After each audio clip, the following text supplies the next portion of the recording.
Si hago una encuesta ahora mismo preguntando cuál es la mejor base de datos a utilizar este año, seguramente la mitad de ustedes diría usa Postgres o Supabase, es lo único que necesitas. La otra mitad diría usa mejor MongoDB o DynamoDB para escalar. Ambos están equivocados, o más bien, ambos están teniendo la discusión incorrecta. La decisión entre relacional SQL o documental no SQL no depende principalmente de escalar o de Big Data. Depende principalmente de la forma de tus datos. Hoy analizaremos el capítulo número 2 de Designing Data Intensive Applications. Vamos a entender por qué tu código orientado a objetos odia SQL debido al impedance mismatch.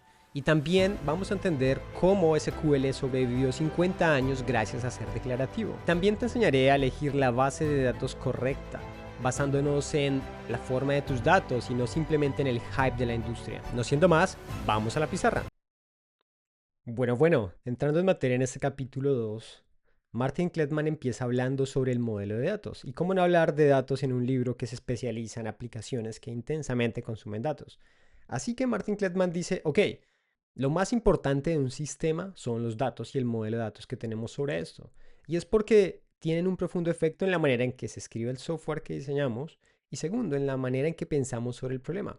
Al final los datos es una abstracción del mundo real y la manera en que nosotros resolvemos esos problemas para relacionar los datos y moverlos de un lado al otro. Pero para entender mejor de dónde surgió esto, debemos irnos un poco atrás en la historia y vamos a remontarnos por allá en el año 1970. Entonces tenemos este personaje llamado Edgar Frank Teckott, que fue un científico de la computación británico que mientras trabajaba en IBM inventó nada más y nada menos que el modelo de bases de datos relacionales. Así que por allá en el año 1981 se ganó un premio de Turing por eso. Edgar dijo, los datos están organizados en relaciones, que lo vamos a llamar tablas, en SQL, donde cada una de estas relaciones que yo tengo, ya puramente sus datos, va a estar en una serie, una colección de tuplas llamadas filas. Esto entonces dio el origen al nacimiento de muchas de las bases de datos relacionales que conocemos, que empezaron a usarse por muchos años, hasta que de repente nos encontramos con un problema conocido como el impedance mismatch, que en español sería desajuste de impedancia. Y el impedance mismatch no es nada más y nada menos que una desconexión entre los objetos ricos, que son los objetos que tiene mi aplicación, y las tablas normalizadas que se encuentran en mi base de datos SQL. Dicho de esta manera, imaginemos que tengo aquí mi aplicación, estoy representando algo así como una hoja de vida. Entonces, para poder representar estos datos que tengo acá en mi aplicación en una base de datos SQL, necesito normalizar. Es decir, debo tomar mi objeto y empezar a tener tablas, por ejemplo, una tabla de usuarios, una tabla de trabajos, una tabla de logros, pero para poder hacer esta traducción de la mejor manera posible sin tener muchos choques entre la aplicación y la base de datos, necesito usar algo como un ORM. Esto de alguna manera le agrega una complejidad adicional a mis aplicaciones cuando necesito usar una capa intermedia para poder traducir el modelo de mis datos que está usando la aplicación al modelo de la base de datos que estoy utilizando. Pero entonces volviendo al problema del impedance mismatch, donde hay esta desconexión grande y necesito usar una capa intermedia para traducir mi objeto a una base de datos relacional, surge una idea interesante y es, ¿qué tal si busco algo que tenga más simplicidad? ¿Qué tal si busco guardar mis datos tal cual como yo los defino? Entonces tenemos por aquí otra opción que sería denormalizar y es, no me importa duplicar los datos siempre y cuando pueda acceder a ellos de la misma manera o de la forma más cercana a como yo los creé. Entonces tengo este ejemplo en donde tengo mi objeto que se parece muchísimo al objeto que estoy guardando en esta base de datos documental y esto nos lleva a algo por allá en el 2009 en donde empezó a hablarse de algo llamado no SQL. De hecho, el término no SQL surgió gracias al uso de el hashtag NoSQL por allá en una conferencia que hubo en el año 2009. NoSQL de hecho significa no only SQL o no solamente SQL. Porque NoSQL es más allá de simplemente tener colecciones o documentos. NoSQL también hace referencia a, ok, ¿cómo voy más allá de las relaciones? Entonces hay diferentes tipos de NoSQL.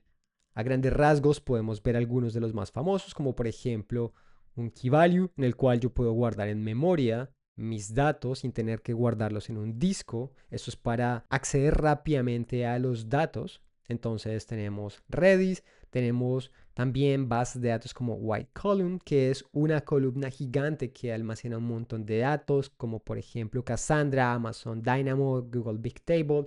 De las más famosas tenemos las bases de datos de documentos como MongoDB, CouchDB. También tenemos algunas bases de datos de grafos como Neo4j cuando tenemos demasiadas relaciones altamente acopladas. Y también tenemos una base de datos que se ha empezado a utilizar recientemente para casos muy específicos, que es Datomic.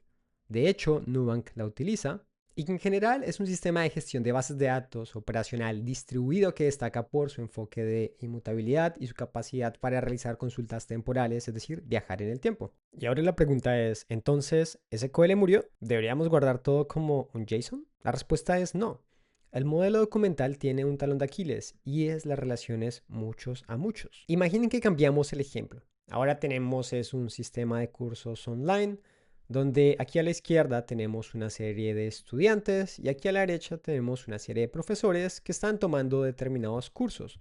Entonces, un estudiante puede tomar uno o muchos cursos y un profesor puede crear o dar clases a muchos cursos también que tienen muchos estudiantes. En este caso, si utilizas NoSQL o una base de datos documental y guardas el nombre del profesor dentro del documento de cada estudiante, como lo vemos acá, tenemos a nuestro profesor Pepe, que para cada estudiante que estamos almacenando, Pepe está siendo denormalizado, se está duplicando. ¿Qué pasa si Pepe por alguna razón tiene que cambiar su nombre? Lo que sucedería en este caso es que si Pepe cambia de nombre, necesitaríamos actualizar todos los datos en todos los documentos donde exista. Imagínate una base de datos como Udemy teniendo que correr miles y miles y miles de registros actualizados con cada cambio de nombre de un profesor. Seguramente esto podría crear riesgos y también una inconsistencia total, pero aquí es donde SQL puede ser el rey. Y te lo voy a explicar por qué. Si normalizamos el dato y el profesor vive en una sola tabla, todos los demás hacen referencia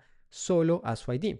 Entonces aquí tengo la tabla profesores donde existe una llave primaria y tenemos el nombre del profesor Pepe y también tenemos una tabla que guarda los cursos y también acá tenemos entonces la tabla donde están los estudiantes que se registran a los cursos. Al normalizar esto y utilizar una base de datos SQL podríamos usar esta magia de que, ok, si Pepe cambia de nombre, entonces lo único que cambiaría es el nombre y esto se vería reflejado en todas las relaciones que estarían en nuestra base de datos para todos los estudiantes. Así que la regla de oro es, si tus datos están altamente interconectados como una red social o un CRM, seguramente podrías necesitar SQL.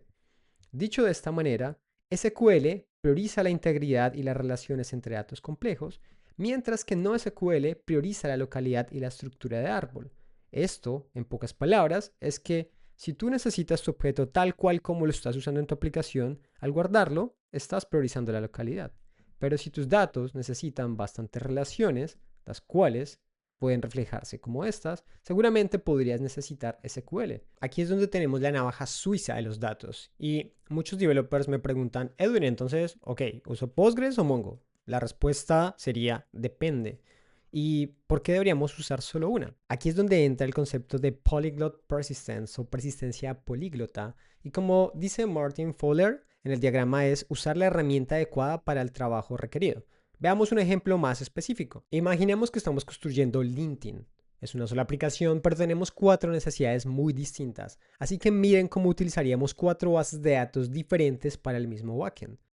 Por un lado, empecemos con la consistencia. Tenemos un problema y es que necesitamos guardar el email, la contraseña y el saldo de la suscripción premium del usuario. Estos datos no pueden perderse, así que la solución puede ser, ok, ¿por qué no utilizamos Postgres como una base de datos relacional? Y necesitamos ACID, así que si el pago falla, la suscripción no se activa, o sea que pase algo así, necesitamos esquemas estrictos y seguridad. Luego tenemos otro problema y es que queremos mostrar quién está en línea ahora mismo o guardar la sesión del usuario. No queremos ir al disco duro que es lento para guardar algo que cambia cada segundo. Una solución es que podemos usar Redis como un key value, así que todo vive en memoria RAM si se pierde el estado en línea. porque se reinició el servidor, no es nada grave, simplemente priorizamos velocidad sobre durabilidad a largo plazo. Luego el siguiente problema es que necesitamos hacer búsquedas complejas. Imaginemos que un usuario busca ingeniero de software con un error ortográfico y quiere ver los perfiles que dicen programador o developer. Como SQL es muy lento haciendo tipos de búsquedas con patrones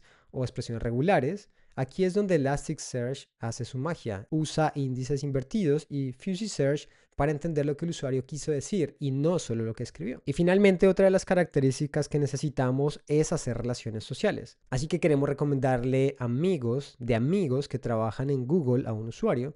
Para esto podemos utilizar Neo4j, que es una de las bases de datos especializadas en grafos, y la razón es porque hacer esto en SQL requiere tal vez unos 5 o 6 joins recursivos que matarían tu base de datos. En una base de datos de grafos, navegar todo esto es instantáneo. También hay un concepto que me voló la cabeza y es la razón por la cual SQL sigue siendo el estándar después de 40 años. La respuesta es porque SQL es un lenguaje declarativo y no imperativo. En un lenguaje imperativo tú le dices a la computadora algo así como cómo hacer las cosas, como crea esta variable X, luego haz un ciclo for para algo, pero en un lenguaje declarativo como SQL o CSS le dices a la computadora qué quieres. En este caso, digamos que queremos hacer búsquedas de usuarios que están en una tabla y queremos traer los usuarios que están en España. Si tuviéramos que hacer esto de forma imperativa en SQL, imagínate, dándote un ejemplo, tendríamos que hacer algo así como, ok, obtenemos todos los datos, luego creamos una variable para almacenar los resultados y luego hacemos un bucle para evaluar uno a uno para saber si está en España.